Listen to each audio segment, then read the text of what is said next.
Hola, vamos a ver en este seminario 4 infecciones mucocutáneas. Vamos a completar el contenido de este seminario con el análisis de agentes etiológicos bacterianos y micóticos responsables de infecciones mucocutáneas, relacionarlas con sus factores de patogenicidad para manifestar la enfermedad, las principales pautas de diagnóstico microbiológico, especialmente indicado para la confirmación de la afección y relacionarlo con los factores epidemiológicos y de existir las normas seguras de profilaxis para prevenirlas. El temario para completar las infecciones mucocutáneas del seminario 3, en este seminario número 4, vamos a ver patologías diversas, las dos primeras, tétanos e infecciones necrosantes, que en general tienen un curso bastante agudo. Después vamos a ver patologías bacterianas y fúngicas incluidas dentro de lo que conocemos como síndrome linfangítico nodular, cuya evolución es subaguda crónica, y por último, que afecta, digamos, a la piel y el tejido celular subcutáneo, y después tenemos los micetomas. Estas tumoraciones infecciosas son frecuentemente de evolución crónica. Y por último tenemos lepra. Comencemos entonces por el tétanos.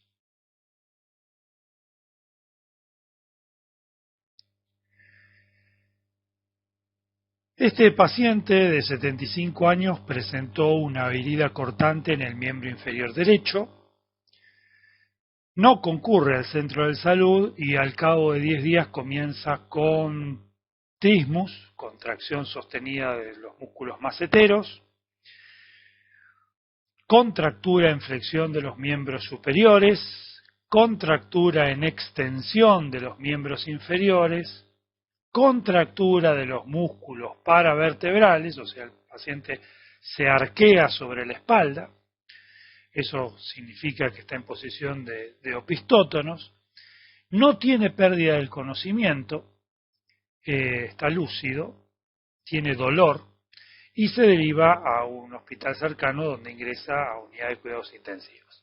El paciente, como les dije, está completamente lúcido y afebril, no tiene fiebre.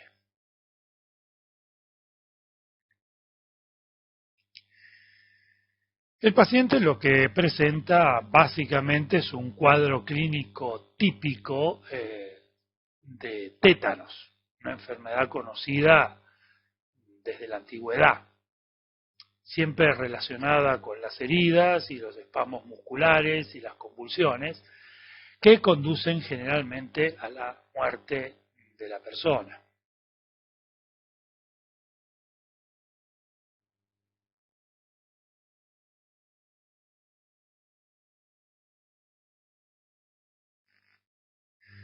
El Clostridium tetani es una bacteria anaerobia estricta, gram positiva, especialmente en los cultivos frescos, digamos. Pero cuando los cultivos ya llevan un tiempo, pierde la capacidad de gram positividad y se la observa gram negativa. Pero lo vamos a considerar como anaerobio estricto, gram positivo. Durante el crecimiento vegetativo del organismo, este no sobrevive en presencia de oxígeno, es muy sensible al calor, posee un flagelo, por lo tanto es una bacteria móvil, y a medida que madura desarrolla una endospora terminal que es muy característica. La observamos aquí en la figura. Y la endospora terminal que deforma a la bacteria, en palillos de tambor. Esta espora es extremadamente resistente al calor y a la mayoría de los antisépticos. La bacteria, una vez que coloniza la infección, ingresa por el microtraumatismo, por el traumatismo. En la fase vegetativa lo que va a producir es una toxina que es excretada localmente. Pasa a la circulación y actúa a distancia en los tejidos. Esta toxina es una neurotoxina y que va a afectar fundamentalmente el sistema nervioso central. Básicamente, la tétanoespasmina es la toxina espasmogénica termolábil responsable del tétanos producida por el Clostridium tetani. ¿Cómo es el mecanismo de acción de la toxina espasmogénica? Bueno, básicamente lo vimos en patogenia y es el bloqueo presináptico de la liberación de glicina y GABA, especialmente de las neuronas, de las motoneuronas gamma inhibitorias de la médula espinal y del tronco encefálico.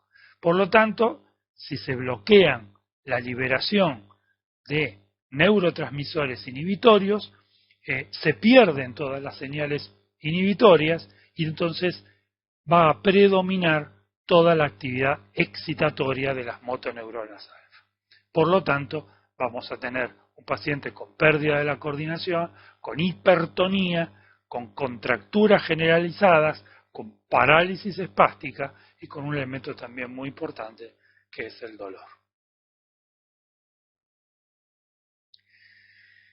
Bueno, en general vemos que la profilaxis, en general en todos los seminarios de microbiología 2, se da al final de cada una de las patologías. Bueno, en este caso, lo más importante es que la profilaxis la demos al principio, porque en el siglo XXI no tenemos que ver tétanos, porque todas las personas tendrían que estar vacunadas, y si están vacunadas, con el calendario de vacunación al día, no tendríamos que ver ningún caso de tétanos.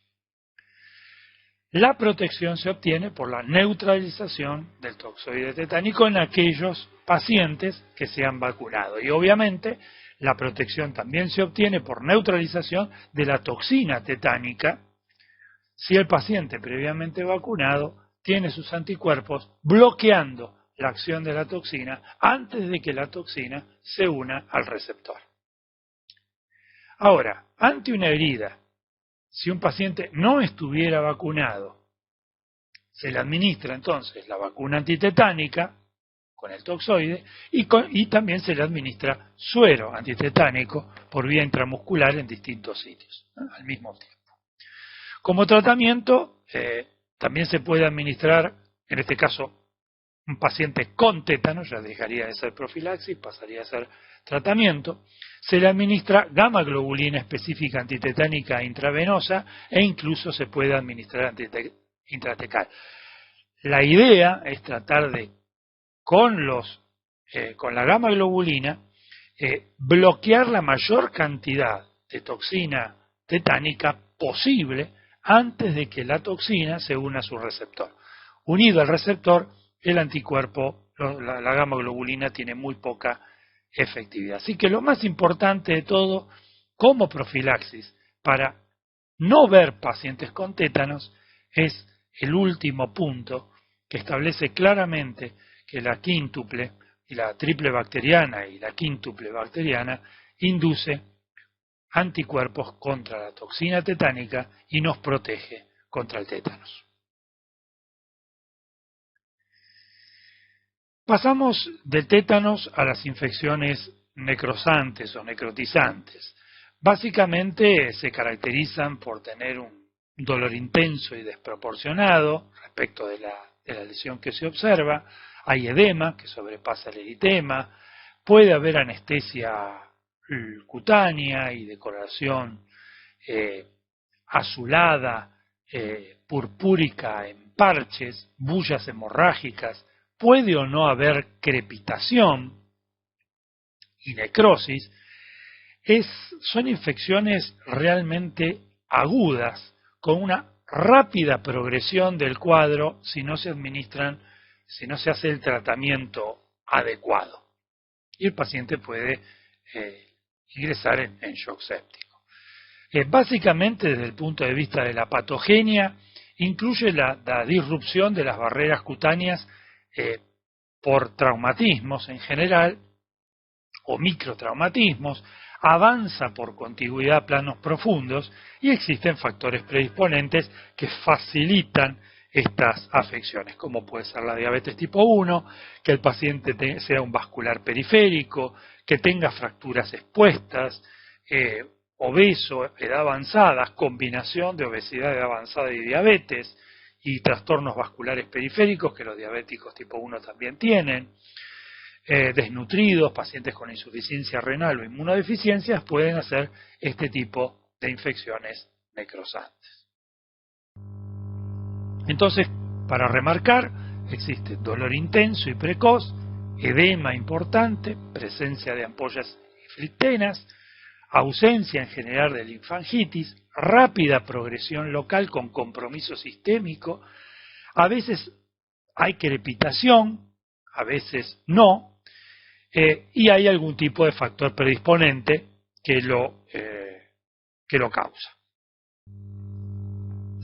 Básicamente, desde el punto de vista microbiológico, hay condiciones locales en la herida de anaerobiosis, incluso sinergia bacteriana, más de un grupo de bacterias que conjuntamente con la producción de enzimas líticas locales y tóxicas van a generar un efecto local de necrosis que aumenta la anaerobiosis, que facilita el desarrollo de esas bacterias, que inducen mayor cantidad de enzimas que son líticas, que generan trombosis de los vasos, esa trombosis genera isquemia, que reduce el pH, que facilita la anaerobiosis y entra en un círculo vicioso donde la necrosis va aumentando, donde el proceso inflamatorio va aumentando y donde el cuadro clínico evoluciona de forma aguda, tórpida y evoluciona mal.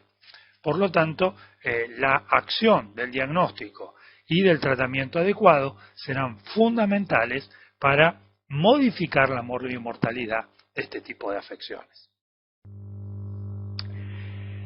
¿Cuáles serían los agentes etiológicos más frecuentes? Bueno, básicamente hay muchas clasificaciones, vamos a ver un par de ellas. Una es dividirla en celulitis clostridial y no clostridial. La clostridial es producida por Clostridium perfringens, la no clostridial está producida por esta sinergia de aerobios e infecciones mixtas. El diagnóstico es fundamentalmente clínico, por imágenes, radiología, ecografía, tomografía y exámenes microscópicos directo y cultivo de las lesiones obtenidas, de las muestras de las lesiones.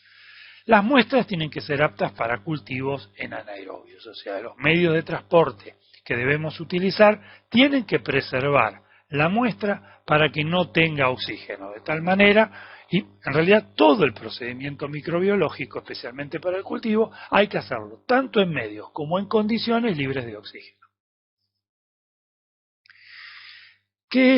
¿Cuáles son las muestras más adecuadas? Las punciones a través de piel sanas, de heridas, de hematomas, de colecciones, las punciones del área de necrosis, y cuando el paciente se lo mete en el quirófano para debridar todo el tejido necrótico, que es parte del tratamiento, nuestros queridos colegas cirujanos que tienen que atender por guardia este tipo de pacientes, no tiran la muestra necrótica al tacho dentro del quirófano, sino que esas muestras que obtuvieron quitando todo el tejido necrótico se coloca en el medio de transporte, en el recipiente adecuado, y se remite en el laboratorio para hacer el correcto diagnóstico microbiológico, para después poder indicar un tratamiento específico. Aquí tenemos otro tipo de clasificación de infecciones necrosantes, tenemos la celulitis anaeróbica no clostridial, como lo mencionamos antes. Fíjense que bacilos gram negativos, aerobios, anaerobios facultativos, ¿sí?, fermentadores, Escherichia, Klebsiella, Enterobacter, Proteus, Proboscis y Bacteroides, pueden generar celulitis. La clostridial, producida por Clostridium perfringens, las gangrenas no clostrídicas, como las producidas por Staphylo aureus o Streptococcus microaerófilos, la gangrena gaseosa, producida por Clostridium perfringens, Histolyticum o Septicum. Después tenemos las fascitis necrosantes tipo 1 y tipo 2, donde vemos que se van repitiendo distintos tipos de infecciones, distintos tipos de manifestaciones, con combinaciones de cocos positivos, bacilos negativos, bacilos positivos esporulados. Pero fíjense que los estreptococos del grupo A también pueden producir fascitis necrosante tipo 2. O sea que el estreptococo, ¿sí?, Piógenes, también puede producir fascitis necrosantes graves. No es frecuente, pero puede inducirla. Como les dijimos antes, el diagnóstico microbiológico se basa en la toma de muestra de las lesiones, colocarlos en medios para anaerobiosis y hay que cultivar el aspirado de la lesión que se obtuvo con solución salina al 9%. Puede hacerse hemocultivos, si el paciente está muy grave, en general se lo hemocultiva, aunque la sensibilidad de los hemocultivos es baja. Si el paciente está grave, es de rutina pedir los hemocultivos. Por supuesto, si los hemocultivos vienen positivos, el paciente agrega mortalidad, porque además de tener la lesión localizada, está teniendo una bacteremia.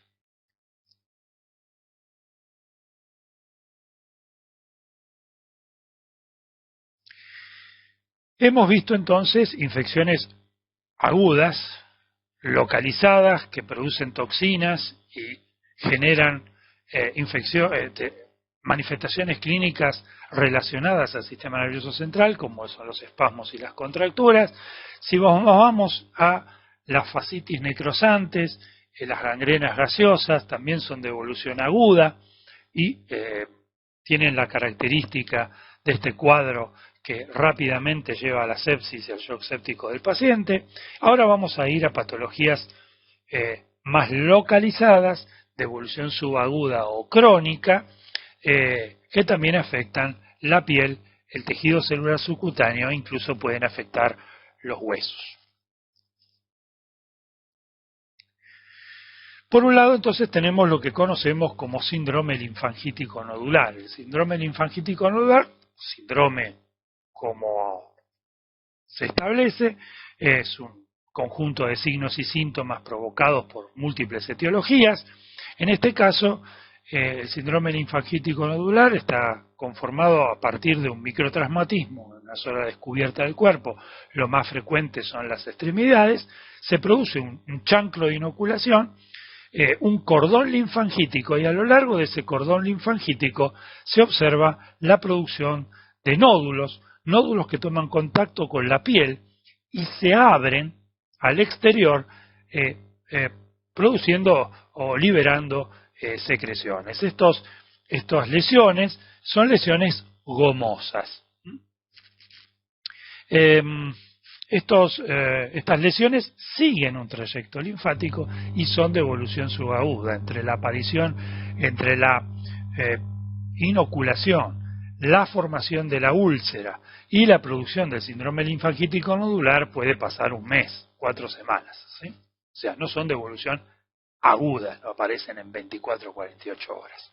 Fíjense la cantidad de gérmenes bacterianos, fúngicos, parasitarios que pueden provocar una lesión similar. Las nocardiosis cutánea linfática provocada por Nocardia brasiliensis, las esporotricosis debido a distintos géneros, distintas especies del género Sporotrix, la leishmaniasis cutánea, las micobacteriosis por Mycobacterium marinum. Bueno, el cuadro no es exactamente similar, podríamos considerarlo, pero es un diagnóstico diferencial, el de la sífilis primaria, que lo vamos a ver en los teóricos y en los seminarios respectivos de enfermedades e infecciones de transmisión sexual. Pero fíjense que este cuadro, como lo vamos a ver clínicamente, es muy parecido a todos estos agentes etiológicos que son muy distintos. Cada uno de estos se diagnostica de una forma distinta y necesita una resolución con tratamientos completamente diferentes. Por lo tanto, frente a un síndrome linfangítico nodular, no tengo que dudar. Lo más importante es saber que no sé cuál es la etiología y, por lo tanto, como es de evolución subaguda o crónica, lo correcto es no inventar con los ojos qué es lo que nos parece, sino que fundamentalmente debemos siempre hacer un procedimiento de diagnóstico microbiológico, llegar al diagnóstico por género y especie y entonces establecer un tratamiento adecuado. No es lo mismo tratar una esporotricosis, una leishmaniasis o una micobacteriosis. En el caso de las esporotricosis cutáneo-linfáticas, fíjense, más o menos es un mes entre que se produce la inoculación, el microtraumatismo, puede ser con un vegetal, ¿sí? Hasta que se forma el chancro de inoculación, que se ulcera y se generan las adenopatías, tarda más o menos un mes, ¿sí? Esa es la evolución natural de la enfermedad y el paciente puede venir al mes con el cuadro linfangítico o puede venir con el síndrome chancliforme. Ahora bien, el síndrome chancliforme, los nódulos y el trayecto linfático en las nocardiosis que hacen síndrome linfangítico nodular son iguales que una esporotricosis linfangítico nodular. Idénticas, no tiene mucha diferencia. Ni hablar de las micobacteriosis por Mycobacterium maninum. Generalmente aquí el antecedente epidemiológico es el que el Mycobacterium maninum está relacionado al agua dulce, el contacto con piletas. Generalmente son personas que tienen el microtraumatismo limpiando piletas o peceras, donde puede crecer la micobacteria por el microtraumatismo, ingresar al tejido más allá de la epidermis, el tejido celular subcutáneo, y evolucionar por contigüidad por vía linfática. Pero es igual que una nocardiosis linfangítico nodular o una esporotricosis linfangítico nodular. La leishmaniosis cutánea también. Una vez que se produce la inoculación por el flebotomo vector, se produce el chancro de inoculación, la lesión ulcerosa y después hay formas de leishmaniosis cutáneas que son linfangítico nodulares, idénticas a una esporotricosis. ¿No? Clínicamente es imposible distinguir una de la otra. Por lo tanto, lo más importante es hacer diagnóstico microbiológico. Para distinguir cada una de estas patologías tendremos que tomar una biopsia de las lesiones, se pueden punzar los nódulos y las lesiones gomosas, se pueden tomar la toma de la muestra de las biopsias y de las lesiones, toma de las muestras de las úlceras, mejor dicho, y de las lesiones cutáneas, y fíjense que hay que remitir una muestra lo suficientemente importante desde el punto de vista del volumen para poder hacer todas estas coloraciones y sus correspondientes cultivos en los medios adecuados para cada uno de estos gérmenes. Por lo tanto, no pudo remitir una biopsia o una punción aspiración de un nódulo con 2 microlitros de solución salina aspirada. Necesitamos una cantidad, una biopsia lo suficientemente importante o una cantidad de líquido lo suficientemente importante que hayamos aspirado para poder hacer todo esto. Tenemos que hacer un gram para un Kinshuk, un Zinn-Nielsen, un Giemsa y un examen en fresco. En el gram podemos ver bacterias filamentosas gram positivas o levaduras naviculares. Las bacterias filamentosas gram positivas son las de nocardia y las levaduras naviculares son de Sporotrix. Con el Kinshuk, que es una coloración para ácido resistencia, podemos poner en evidencia las bacterias filamentosas ácido resistentes como las nocardias. El Ziehl-Neelsen lo que va a observar son bacilos ácido alcohol resistentes, y aquí es para poner en evidencia al Mycobacterium marinum.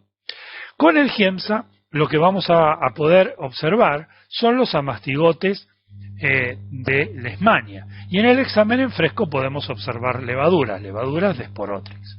Bueno, en general, ¿qué es lo que ocurre? Lo que ocurre es que si podemos observar alguno de estos elementos va a ser fundamental para poder hacer un diagnóstico precoz. No es un diagnóstico definitivo porque necesitamos los cultivos para la identificación de género y especie, excepto en el caso de la observación de amastigotes. Cuando vemos amastigotes es una leishmaniasis. Ahora, las bacterias filamentosas hay un montón. Para poder decir que es nocardia necesito cultivarlo. Si obtuvimos muestras de la piel, donde normalmente hay levaduras de cándida, bueno, no son exactamente iguales que las levaduras de Sporotrix, pero es difícil hacer el diagnóstico diferencial observándolo. Por eso es fundamental el cultivo para que poder identificar con seguridad género y especie. ¿Qué es lo que suele ocurrir? Que el examen microscópico directo es negativo. En general, la sensibilidad del Gram, del Quincho, del Ziehl-Neelsen, del GIEMSA y del examen en fresco es muy bajo. Por lo tanto, si podemos ver algo, si nos informa algo el laboratorio de lo que observó, fantástico. Ahora, si nos dice que el directo es negativo, eso es lo usual. Usualmente, la carga microbiana de este tipo de lesiones no es muy alta, o sea, clínicamente tiene mucha lesión por la respuesta inflamatoria, pero en general tienen pocos gérmenes. Por lo tanto, la sensibilidad del directo es baja. Como les dije entonces, los cultivos en los medios apropiados son los que fundamentales para llegar al diagnóstico de género y especie. Bueno, esta diapositiva tiene un error. Aquí el saburosin antibiótico en agar sangre está equivocado. Es por eso que se las transformo corregida.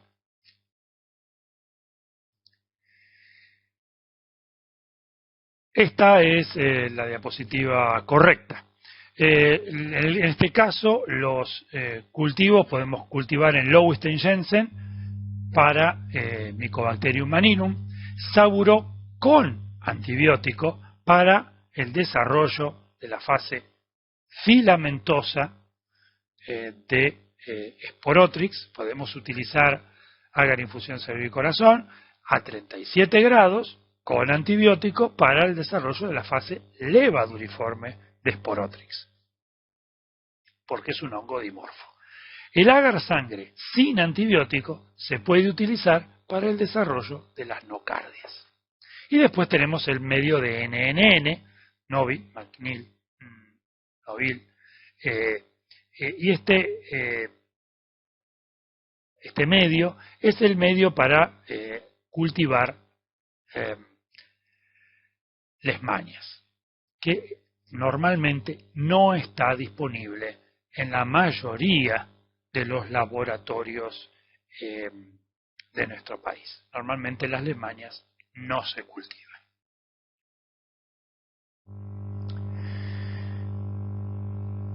Respecto de la esporotricosis, como les dije, después del examen directo se cultiva a 28 y a 37 grados, donde nos permite, en medios pobres como Saburo o en medios ricos como el VHI, comprobar el dimorfismo fúngico. También se puede utilizar los métodos indirectos, especialmente la búsqueda de anticuerpos por detección de los mismos a partir de técnicas como la inmunodifusión. Las pruebas cutáneas en los pacientes con lesiones cutáneas por esporotricosis no permiten hacer el diagnóstico de enfermedad actual, y uno tiende a no tratar de hacerlas en el momento que el paciente tiene la enfermedad activa en la piel, porque porque le estoy metiendo más antígenos a un paciente que ya está teniendo respuesta inmune en el síndrome linfangítico nodular. Y entonces la prueba cutánea puede resultar hasta contraproducente por producir lesiones muy exageradas de hipersensibilidad retardada. En general, la prueba cutánea se utiliza como catastro en pacientes asintomáticos para saber si alguna vez tuvieron contacto con Sporotrix.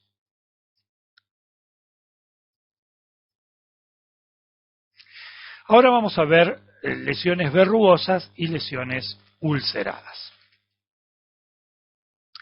Dentro de las lesiones verrugosas y ulceradas tenemos a las cromoblastomicosis, aunque otras patologías pueden dar lesiones verrugosas. Este es un paciente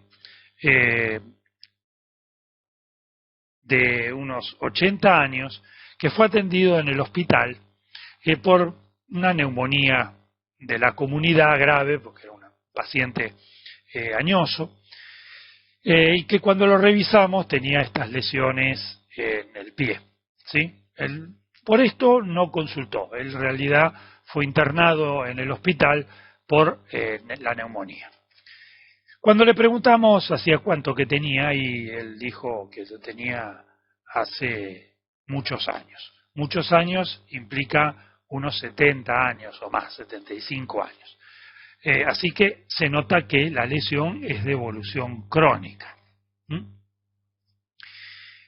Tenía placas con zonas costrosas, como se observan aquí, algunas con cicatrización, como observamos acá, y que se diseminan lentamente por contigüidad.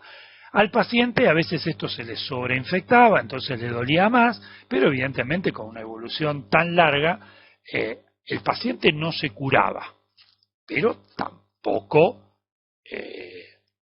lo mataba. O sea, es de alta morbilidad y de baja letalidad. ¿Sí? Casi 70 o más años con esta placa. Este es otro paciente, se nota de raza negra, pero con lesiones. En cambio de tener lesiones en placa, tiene lesiones verrugosas, exofíticas, también con áreas costrosas.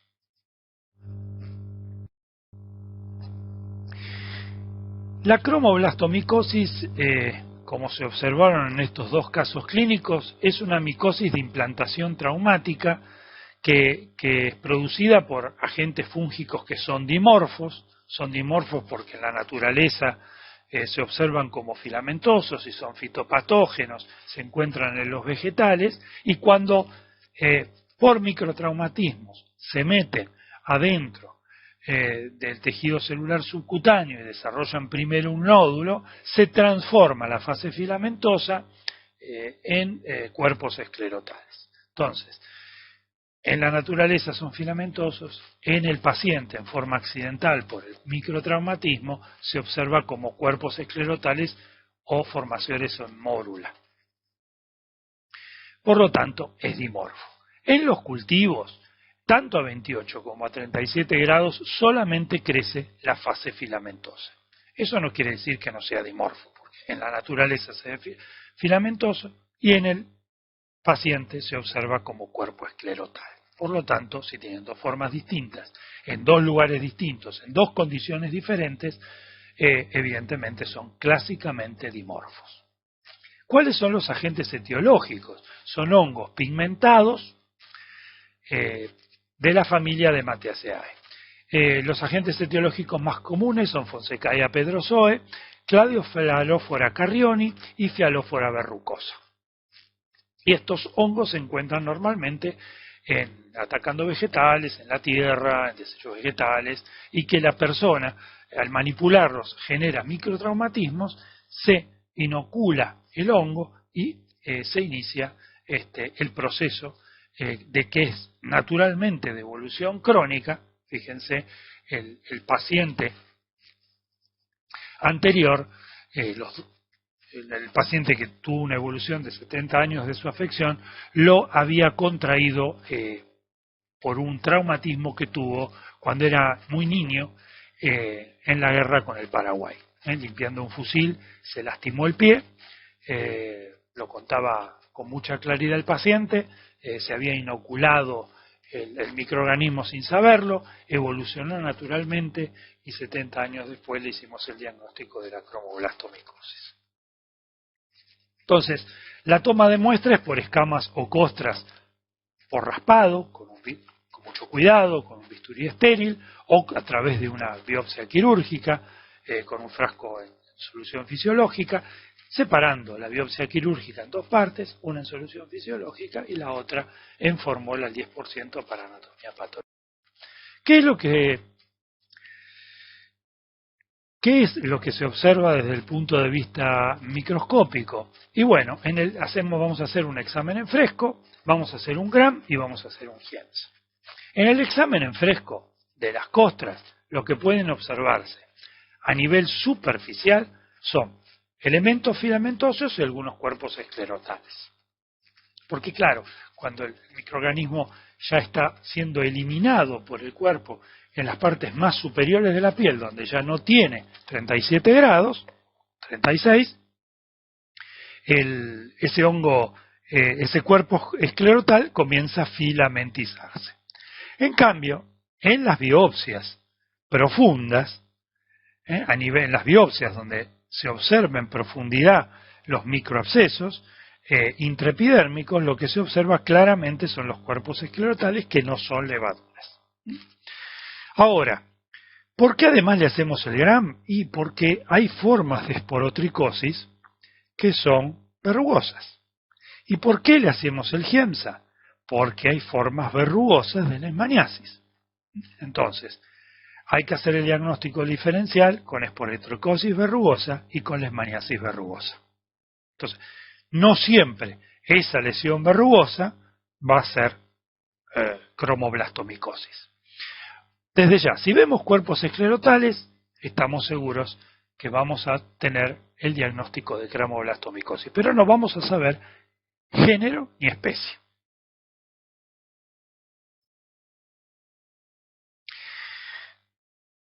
Por lo tanto, lo que debemos hacer es cultivarlos. Si lo cultivamos en saburó con antibióticos, vamos a ver que van a crecer la fase filamentosa de estos hongos negros. Que observando la macromorfología y especialmente la micromorfología, podemos identificar si es Fonsecaia pedrozoe, Cladofialófora carrione o Fialófora verrucosa. Los medios de saburó con antibióticos a 28 grados y a 37 grados en agar infusión cerebro y corazón es para hacer el diagnóstico de esporotricosis verrugosa. Y por último, si tuviéramos la posibilidad de cultivarlo en medio de NNN, nos permitiría hacer el diagnóstico de leishmaniasis si no lo observamos con el GIEMSA. Entonces, tenemos que tener de nuevo, y insisto con esto, este medio normalmente no está disponible en la mayoría de los hospitales de nuestro país. Entonces, en general, no se cultiva para leishmanias.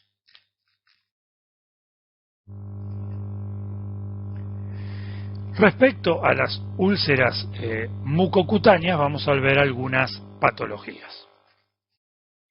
Una de las patologías más comunes que podemos observar de lesiones ulcerosas son úlceras mucosas, especialmente en el paladar.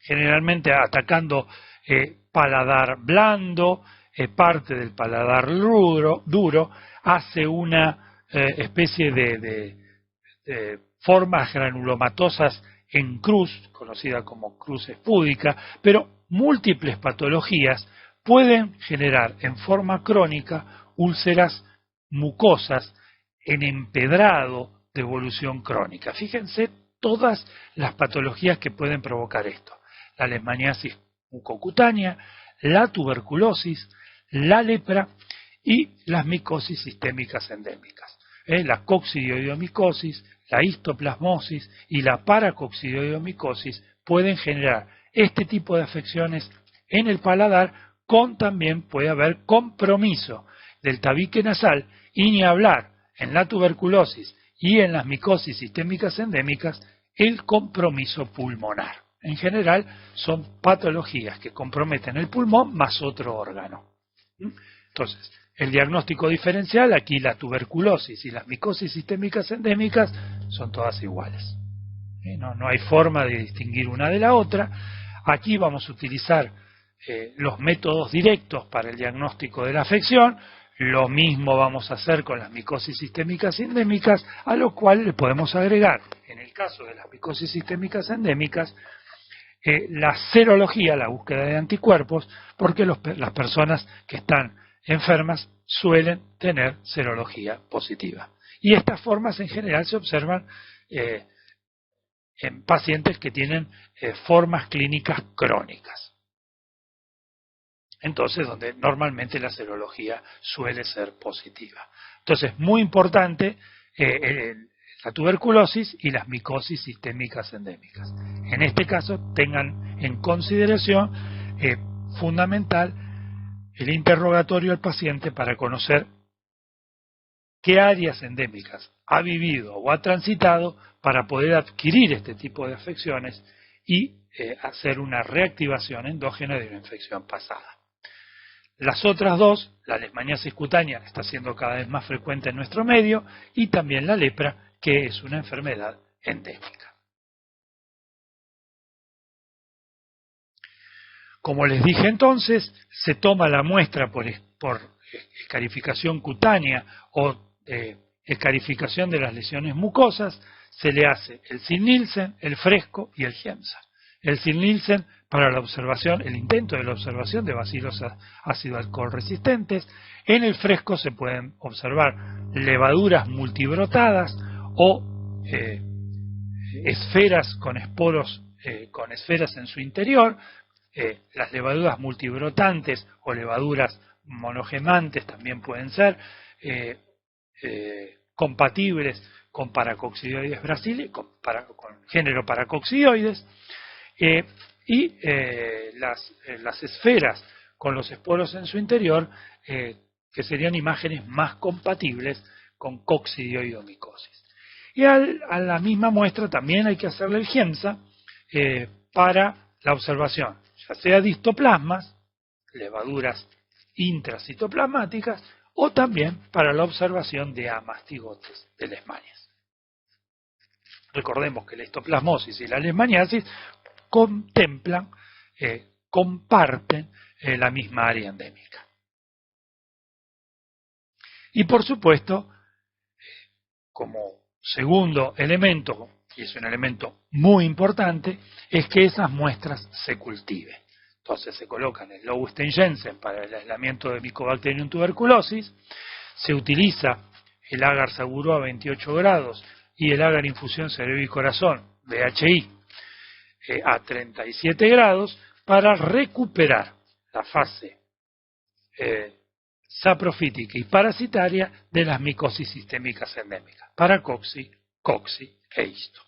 De nuevo, en aquellos establecimientos que tengan la suerte de contar con medio NNN, pueden cultivar para leishmanias, lo cual no es habitual. Respecto a las lesiones tumorales, vamos a ver algunas de ellas. Una de las lesiones tumorales más comunes es el síndrome micetoma. El micetoma es una tumoración generalmente que afecta a las extremidades, pero puede afectar cualquier zona del cuerpo por donde, a través de un traumatismo cutáneo o un microtraumatismo, ingresa el agente etiológico, invade piel, tejido celular subcutáneo, músculos, fascia y llega hasta el hueso. Una vez que llega hasta el hueso, genera una infección ósea, es de evolución crónica, que termina con la formación de fístulas. A través de las fístulas sale material seropurulento y granos, como granos, de distintos tamaños. Esos granos son microcolonias del agente causal. Como les dije, esto es de evolución netamente crónica, es por contigüidad a partir de una inoculación traumática, se observa fundamentalmente en las áreas tropicales y subtropicales, porque en general esto ocurre en zonas descubiertas del cuerpo en climas templados. Suele ser endémico en India, en África y también en Sudamérica. Es más frecuente en el sexo masculino, especialmente si es ese género el que es acostumbrado a trabajar en el campo. Si no, en otras zonas, en el sudeste asiático y demás, puede observársela en las mujeres si es que ellas son las que trabajan en el campo. Entonces, aquí son en general agricultores, trabajadores rurales, que al tener contacto con los vegetales y al recibir o generarse el microtraumatismo, se le provoca la lesión que va a evolucionar en forma crónica. En general, la lesión es indolora, no duele, salvo que se sobreinfecte, ¿no? Entonces, en general, los trabajadores rurales tienden a consultar tardíamente por este tipo de lesiones. Y otras veces es una combinación entre, digamos, la mala suerte del trabajador rural que tiene que le pasa esto y un sistema de salud que inadecuadamente no hace lo que debe hacerse para llegar al diagnóstico y al tratamiento adecuado, lo cual puede generar retrasos en el tratamiento y esto puede conllevar una muy mala evolución de las lesiones. O sea, sí, los trabajadores, el paciente puede consultar tarde, cuando ya el pie o la mano está completamente deformada y no hay más remedio que amputarla. Otras veces el paciente consulta antes, pero es mal diagnosticado y mal tratado. Entonces allí la cosa se complica porque nosotros estamos agregándole un problema al problema que ya la persona tiene. Como les dije antes, micetoma es fundamentalmente una patología provocada por agentes bacterianos y fúngicos, donde los micetomas bacterianos y los micetomas fúngicos pueden generar este tipo de afección. Los más comunes son los bacterianos. Después le siguen los fúngicos. ¿Qué bacterias provocan esto? Las nocardias, género nocardia, género streptomyces, género actinomadura, pero también bacilos gram negativos como pseudomonas, cocos gram positivos como estafilococos y bacterias filamentosas gram positivas anaerobias como los actinomicetos anaerobios. De los fúngicos pueden ser producidos por agentes fúngicos hialinos o pigmentados. Entonces, evidentemente, los bacterianos son los más frecuentes. Fíjense que los géneros que provocan este tipo de afecciones son muy variados. Los tratamientos son completamente distintos. Entonces, es fundamental el antecedente epidemiológico y hacer un correcto diagnóstico microbiológico. No debemos iniciar tratamientos sin antes tener el correcto diagnóstico de la afección, porque cada una de estas cosas se trata diferente. Dentro de los micetomas fúngicos, que todavía no sabemos por qué la literatura los sigue llamando micetomas verdaderos, porque los otros también son micetomas verdaderos, o sea, clínicamente son muy parecidos, así que un micetoma por estafilococo, por pseudomonas, por nocardia, o por streptomyces, o por actinomadura madurae, o por actinomadura pelletieri, son muy parecidos, son todos micetomas. ¿Sí? Es como distinguir una neumonía aguda de la comunidad entre moraxella y neumococo, o micoplasma. No es tan sencillo, es una neumonía aguda de la comunidad, uno tiene que definir cuál es el agente etiológico, en el caso de que sea necesario. En el caso de los micetomas, especialmente cuando está comprometido el hueso, hay que hacer diagnóstico microbiológico. En el caso de los hongos que provocan micetomas, como les dije antes, son los hongos negros y los hongos hialinos los que pueden producir este tipo de afecciones. Dentro de los hongos negros, Madurella mycetomatis y Madurella grisea. Y dentro de los hialinos tenemos Acremonium, Pseudosporium, Fusarium y Aspergillus pueden producir micetomas micóticos. Dentro de los micetomas fúngicos, los más frecuentes son los micetomas producidos por agentes fúngicos pigmentados o negros. Entonces, el orden sería el siguiente. Los micetomas más frecuentemente son bacterianos. Después de los bacterianos vienen los fúngicos. Y dentro de los fúngicos, primero vienen a hongos pigmentados y después, como agentes etiológicos menos frecuentes, causantes de micetoma, los hongos filamentosos y hialinos. Así que, lo primero que tenemos que hacer no es el cultivo, lo primero que tenemos que hacer es tomar una muestra en forma adecuada. Si hay fístula, el compromiso óseo es, normalmente cuando hay fístula, el compromiso del hueso es inexorable. Por lo tanto, lo que tenemos que hacer es tomar una muestra que tenga, lo más importante es tomar una muestra que llegue hasta el plano óseo y observar al microscopio y cultivar los granos que están metidos adentro del hueso. Esta, el micetoma, es una forma de osteomielitis crónica. Las osteomielitis crónicas no se tratan empíricamente. Hay que hacer diagnóstico microbiológico de las osteomielitis crónicas, lo van a ver en el seminario correspondiente, lo mismo que ahora con los micetomas. Hay que hacer diagnóstico microbiológico, hacer el examen microscópico directo y la toma de la muestra en general la tiene que hacer un traumatólogo, que es el que se encarga de tomar las biopsias óseas. Se remite una buena porción de biopsia ósea que incluya plan óseo, se remite al laboratorio, se le hace el examen microscópico directo con todas las coloraciones, examen en fresco, Giemsa, Nielsen, Kinju específicamente, más que Nielsen, Kinju, y coloración de Gram.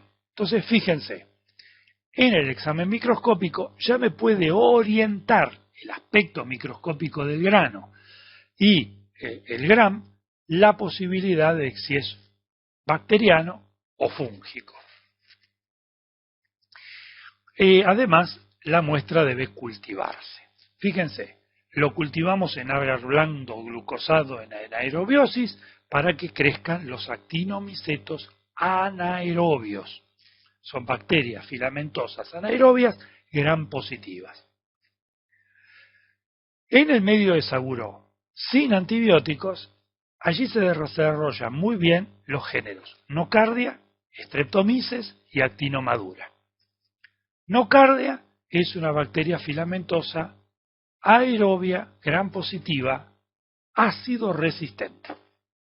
Por eso se colorea muy bien con la coloración de Kinju. Streptomyces y Actinomadura son bacterias filamentosas gram positivas, no ácido resistentes. También lo cultivamos en agar sangre o medio de Chapman para poder rescatar Staphylo aureus o Pseudomonas aeruginosa. Y vamos a utilizar medio de Saguro con antibiótico para que desarrollen los hongos filamentosos, ya sea hialinos o pigmentados. Y que es a través del análisis de su fructificación, de las características micromorfológicas del cultivo, para llegar al diagnóstico de género y especie. En este caso, observamos las características de un grano, ¿sí?, de un micetoma bacteriano por nocardia. Y aquí se ven claramente las bacterias filamentosas gram positivas. Como les dije, son ácido resistentes con la correlación de Kinch.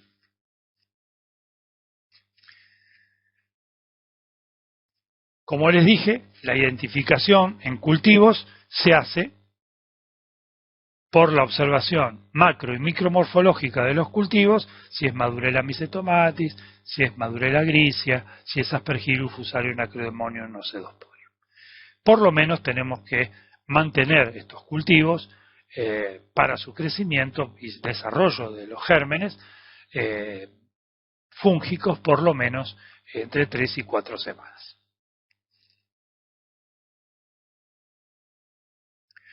Por último tenemos la lepra o enfermedad de Hansen. Esta es una enfermedad granulomatosa crónica de la piel, el tejido nervioso periférico. El único hospedero natural es el hombre. Los armadillos pueden sufrir la enfermedad natural, pero el reservorio es humano de la enfermedad.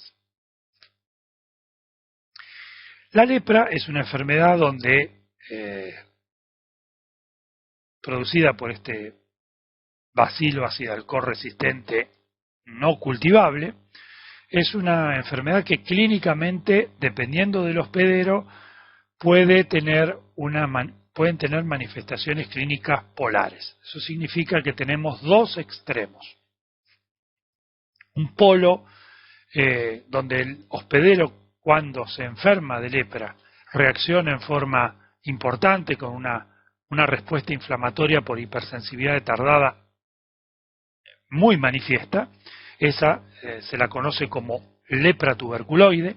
En los pacientes con lepra tuberculoide la cantidad de bacilos que tienen en las lesiones es muy poca, es una lepra que contagia menos, es una lepra bastante destructiva porque la respuesta inflamatoria es importante y destruyen los nervios fundamentales, los nervios periféricos. En el otro extremo polar, hay pacientes que cuando se enferman con lepra responden en forma inadecuada y no responden o responden muy poco. Las lesiones tienen un montón de bacilos. A eso se la conoce como lepra lepromatosa o forma LL. Entonces tienen poca respuesta, muchos bacilos, es muy contagiosa. Entonces, dentro de estas dos formas polares, la lepra tuberculoide o LT, que es la forma hiperérgica, y el extremo clínico opuesto, la forma TH2 o LL o lepra lepromatosa anérgica, existen variantes de un extremo y del otro. Es un amplio abanico de enfermedad, de una única enfermedad con múltiples manifestaciones clínicas muy diferentes entre un extremo y el otro. Entonces recordemos el extremo tuberculoide o TH1 y el extremo lepromatoso TH2 o LL. En el caso de la histopatología de los extremos polares, fíjense cómo la lepra lepromatosa en la tinción de Zinn-Nielsen tiene abundantes bacilos ácido alcohol resistentes dentro de macrófagos que tienen un aspecto de células espumosas. Y prácticamente no hay un infiltrado característico linfomonocitario de la infección, porque el paciente, al estar en el polo anérgico, el polo TH2, responde muy poco. Es una lepra en la que más contagia. Desde el punto de vista de la histopatología de la lepra tuberculoide, la tinción con hematoxilina y eosina observa muy pocos bacilos, y lo que se observa sí son granulomas bien organizados. Y el gran problema es que este granuloma va a destruir las fibras nerviosas, lo cual va a, si bien limita la afección, si bien la hace menos contagiosa, también la hace muy destructiva. Esto no quiere decir que la lepra lepromatosa no genere destrucción. Desde el punto de vista clínico, lo que vamos a tener son pacientes con lesiones cutáneas, mucosas, con pérdida de la sensibilidad termoalgésica, y lesiones hipopigmentadas, muy características, además del compromiso mucoso y del tabique nasal, dependiendo de si es una forma LL o LT. ¿Por qué les mostramos la histopatología? Y básicamente porque el diagnóstico se hace por escarificación cutánea y observación de los bacilos. Como no se puede cultivar, no respeta los postulados de Koch, la histopatología pasa a ser una herramienta muy importante para el diagnóstico de esta enfermedad. Como les dije entonces, los hallazgos clínicos, la anamnesis es fundamental para el diagnóstico presuntivo, la baciloscopía, el Nielsen de las escarificaciones de las lesiones anestésicas o hipoestésicas, de las lesiones del tabique nasal, generalmente es una patología donde el bacilo se acantona en las zonas frías del cuerpo. Entonces, se le hace la escarificación o la biopsia de las lesiones o anestésicas y del lóbulo de la oreja, de la zona de los glúteos, y bueno, y después, como les dije, de cualquier lesión analgésica que tuviese. Otra cosa que podemos hacer, que puede llegar a ser de utilidad, es hacer la prueba de Fernández-Mitsuda, la prueba de la lepromina, que es una prueba de hipersensibilidad retardada como la Mantoux, o como las intradermorreacciones que se hacen para las micosis sistémicas endémicas, con una lectura a las 48-72 horas para la observación de la infiltración a nivel epidérmico. Aquí figura como elemento de diagnóstico la inoculación en animales, pero prácticamente ahora en el siglo XXI esto se ha dejado de utilizar. Y nos remitimos a la baciloscopía de las escarificaciones y a la histopatología. Bueno, muchas gracias por escucharme. Esta ha sido todas las patologías entre el seminario número 3 y este seminario número 4, en el que hemos abarcado patologías agudas y crónicas y también subagudas causadas por bacterias, virus, hongos y parásitos que afectan la piel y las membranas mucosas. Muchas gracias por escucharme y cualquier duda nos ponemos en contacto a través del Facebook para evacuarlas y poder contestar todas aquellas preguntas que les hayan surgido escuchando estos videos del video correspondiente al seminario 3 y al seminario 4.